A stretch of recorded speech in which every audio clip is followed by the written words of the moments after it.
নতুন অস্থিরতা, রাজনৈতিক সংঘাত, সহিংসতা, বিশৃঙ্খলা তৈরি না হোক, জাতির গণ আকাঙ্ক্ষা পূরণের বৃহত্তর স্বার্থে। তো আমরা তো ভাবছিলাম যে ফলাফল মেনে নিলাম, পার্লামেন্টারি সিস্টেম অফ ডেমোক্রেসি যেটাকে বলা হয়, সংসদীয় গণতন্ত্রের রাজনীতির পদ্ধতিতে সরকারি দল আর বিরোধী দল, একটা ট্রেজারি বেঞ্চ, একটা অপোজিশন, দুই দলের সহযোগিতায় পার্লামেন্টারি রাজনীতি চলে এবং মানুষ দেশের উন্নতি, দেশের উন্নয়ন এবং সরকার পরিচালনায় সাহায্য করে। কিন্তু দেখা গেল সরকার গঠনের পরপরই, পার্লামেন্টের অধিবেশন শুরু হয়ে পারে নাই, তার আগেই সরকারি দলের পক্ষ থেকে একের পর এক এমন পদক্ষেপ নেওয়া, এমন কথা বলা শুরু হলো যে জাতি কিন্তু তাদের কথায় পদক্ষেপ হতাশ হতে শুরু করেছে। হতাশ হচ্ছে না? প্রথম এসেই উনি সিটি কর্পোরেশন গুলোতে প্রশাসক নিয়োগ দিলেন। প্রশাসক তো ছিল না বাবা, কি ছিল না? তা আপনি দিলে ঠিক আছে, আপনি একটা ইলেকটেড গভর্নমেন্ট, আপনার সাহস থাকলে নির্বাচন দিয়ে দেন। নির্বাচন না দিয়ে আপনি প্রশাসক দিলেন না।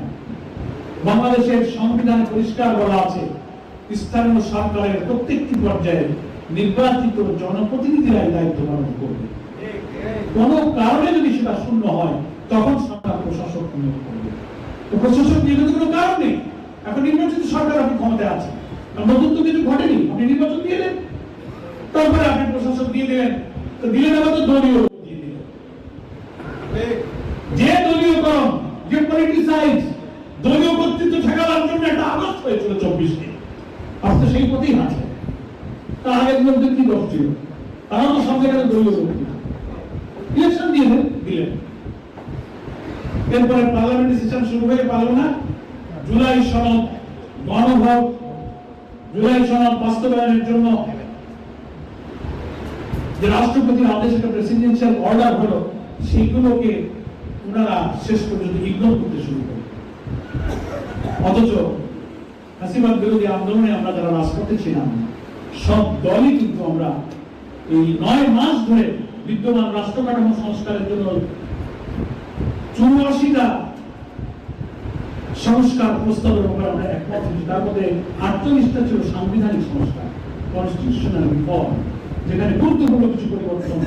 প্রধানমন্ত্রী 3টা পদে থাকতে পারবে না, head of the government, leader of the house, head of the party, সব চালু হয়ে গেছিল। দলের প্রধান, সরকারের প্রধান, সংসদের প্রধান।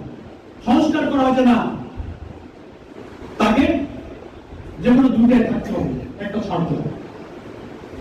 অনির্ধারিত সময় পর্যন্ত প্রধানমন্ত্রী ক্ষমতা থাকতে পারবে না, 2বারের বেশি, 10 বছর।